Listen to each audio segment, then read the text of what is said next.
Well, good morning, good evening, and good afternoon, my YouTube family.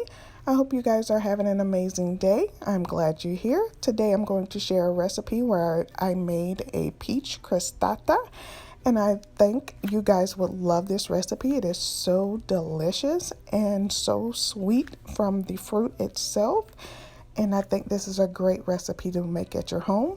If you're new here, my name is Keita and I like to make these videos and I like sharing my vegetation centered lifestyle with you guys. So I hope you choose to stay and click that subscribe button. So let's go ahead and warm up the oven, and we're going to warm it up to 400 degrees Fahrenheit, and we're going to get set to make this recipe. Now in the recipe book they do make this with plums, but you can make it with any stone fruit. So I use peaches. You can also use nectarines, or you can use apricots. That would be really good in this recipe as well. And I do change it up here and there, and I will explain as I make it. So let's go ahead. As you can see also, that is 7 points for the green, blue, and purple plan. Okay, I've gotten out my bowl and I'm pulling out my pie crust. Now I did take a shortcut, and you don't have to use frozen pie crust. You can use fresh pie crust. This is the cookbook I'm using. It is the Simply 5 Healthy Kitchen WW cookbook, and it has 125 brilliantly flavored dishes with 5 ingredients or less. And this was so delicious. I'm gonna say it again. I did go ahead and take out my pie crust. Now I did not put this in the fridge the day before, so this is fully frozen. All I'm going to do to thaw it out is put it on the oven as it warms up, and I'm just going to rotate it as the oven warms up. Now we're going to dive into these peaches, and I'm just going to slice them down the butt. Yes, I called it the butt. And I'm going to go ahead and pull out that seed and get any of the extra pieces out of the center there. And I'm just pulling that out because this seed was decaying a little bit, but the peach is still good. So I'm just going to remove those and get that out of the way. And then we're going to set it aside and do our other 2 peaches. Now how I pick out peaches and how my grandmother taught me to pick out peaches is go ahead and give them a smell. Now I don't mean up your nose, because I see a lot of people put the peach on their nose. I wasn't taught that way, but I just put it probably an inch or 2 from my nose, and if I can smell the fresh peach smell, then that is a ripe and delicious peach, and it is ready to go. So that is how I learned to pick out peaches. Let me know down in the comments if you learn a different way to pick out peaches and plums and things like that. So I will have some other ideas of how to pick out peaches, and we can just share together. But I'm going to slice these as thinly as I can get them. I did about 1/4 of an inch, I would think, and I was just freehanding the cut. I think this would be good diced or in some chunks as well. I think that would be delicious if I was adding in raspberries and doing a peach and raspberry crostata. I think that would be really good in this type of recipe, but it would be more than 5 ingredients at that point in time. But I do want to point out that I wasn't holding my knife the correct way at first, and now I have corrected myself and I'm holding it the correct way. I felt my chef tell me that was not the way to hold the knife. So you see I'm holding it with my thumb and my pointer finger, and this way I'm able to control my knife better than putting that pointer finger up on top of the knife. So we're just going to cut these up. Now the recipe does call for 4 large plums. I'm just using 3. It worked because these were pretty big to me, and it calls for about 1.5 pounds of whatever stone fruit you use.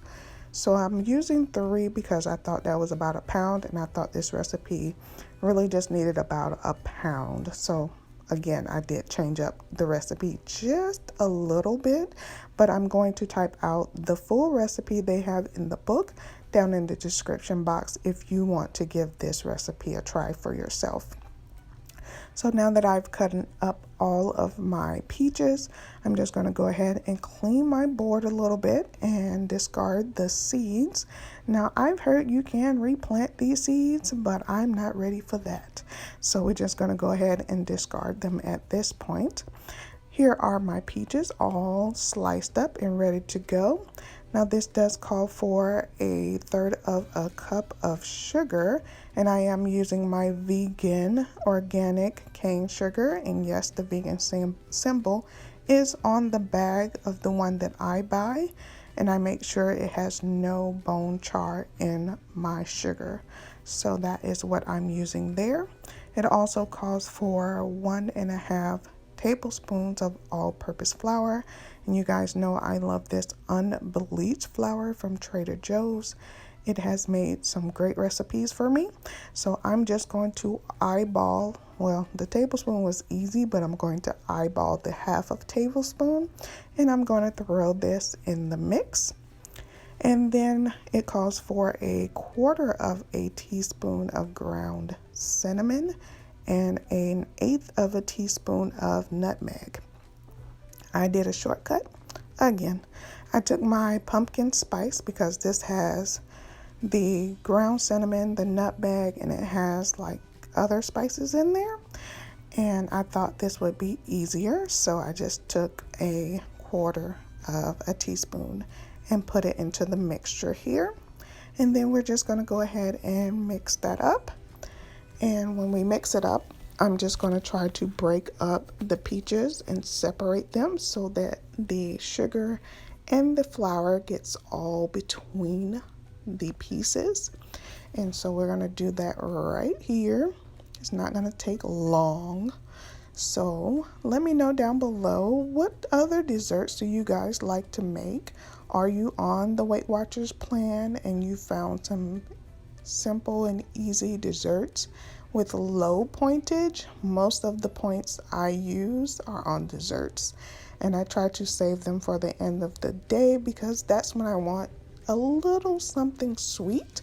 I've seen people use the sugar-free Reese's and other sugar-free candy, but I'm not a big candy person. I love chocolate, but I'm not a big candy person. So to have something fresh like this would be great. I think this would also be good with mint in it, just a little bit, like 2 leaves chopped up and mixed in with everything else. I think that would be so good, and it would add some freshness in there. I also think if I did a crumble on top, it would be good. So here is the finished mixture, and I'm just going to throw this in the fridge until my crust is ready. So I'm just showing you what it looks like here.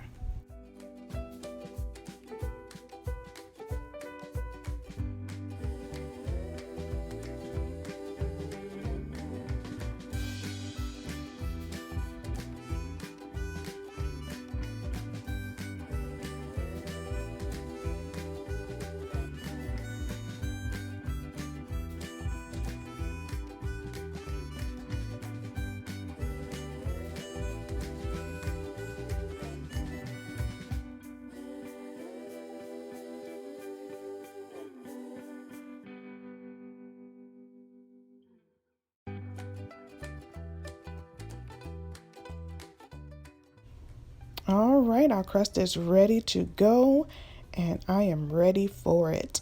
This is the hardest angle I have ever had to work with, but we are going to push through, and you guys will see in a minute how hard it was and how I didn't think this through. But let's go ahead and pull our pan out. And I should have sprayed the pan before I put the pie crust, but you'll see I backstepped just a little bit, and it's okay. It's okay. We mess up in the kitchen. Even as chefs, we mess up in the kitchen, and that's something I learned early in culinary school.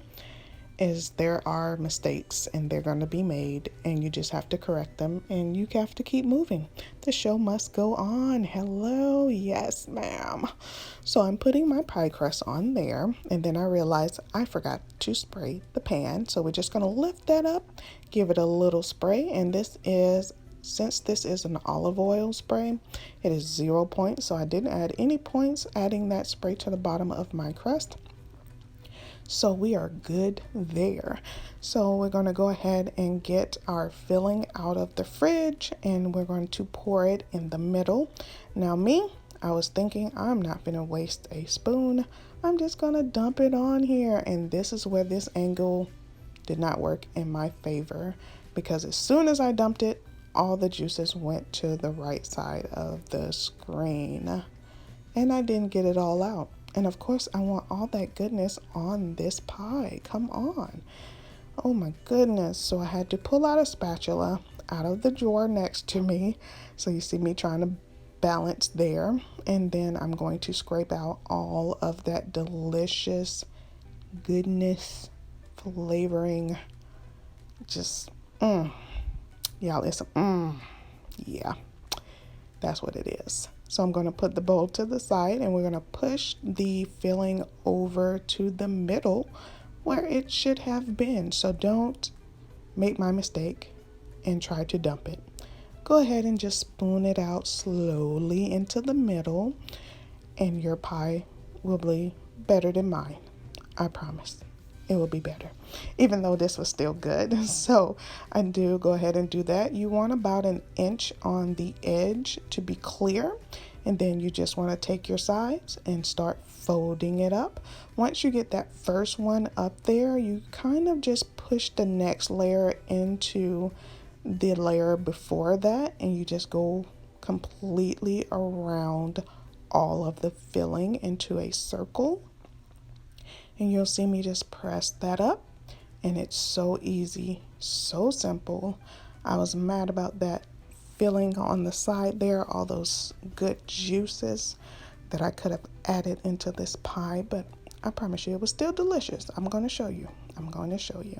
At this point, you would do an egg wash on the side, and then you would sprinkle some more sugar onto the crust, but I did not want that. So I'm going to use my pumpkin spice again, and that is how I'm going to color the sides of the crust just a little bit. I don't like my crust too dark. I like it to be a really pale light brown, and you guys will see that. So we're going to go ahead and add this to the oven. We're going to put that in there, and then we're going to set the timer. So I put it on the middle rack into the oven, and that had the bottom of the crust so perfect. And then I'm going to set my timer for about 30 minutes. The recipe does say between 30 and 45 minutes. If you want to check the description box down below, this is all typed out down below for you guys. And so then after about 35 minutes, this is what I got. And I was so happy. I was so into it. I was ready to dive in and just eat it right then, super hot and everything. It was so perfect in my eyes. It looks so good. You can see the bubbles from the fruit and the filling. Oh, my mouth is watering now. It is watering now. I can't even talk. It is watering. It is so ready. It is like, make this again. We want it. We want it. We can deal with the 7 points. Come on. So, yes, you guys, you have to make this recipe. It's so good. So I'm going to give you some of the stats on this. It is 210 calories per slice, and it's 8 slices in this crostata. It is 8 grams total fat, 3 grams saturated fat, 117 milligrams of sodium, 36 grams of total carb, 19 grams of sugar, 2 grams of fiber, and 2 grams of protein are the stats that come into the cookbook. And as you can see, My family could not wait until this cooled. Somebody had already sliced in, but it's okay because I was able to show you how it layers flat and how beautiful this crostata is. And then I went ahead and took myself a slice, and that was my first slice that day. I had another slice the next day, and I had it with some Cocoa Whip because Cocoa Whip on Weight Watchers is 0 points, so it didn't add any points to this dessert for me. And I enjoyed them so much. So let me know in the comments down below if you make this recipe. Check me out on Instagram as well, and I will see you guys in the next one. Bye, y'all.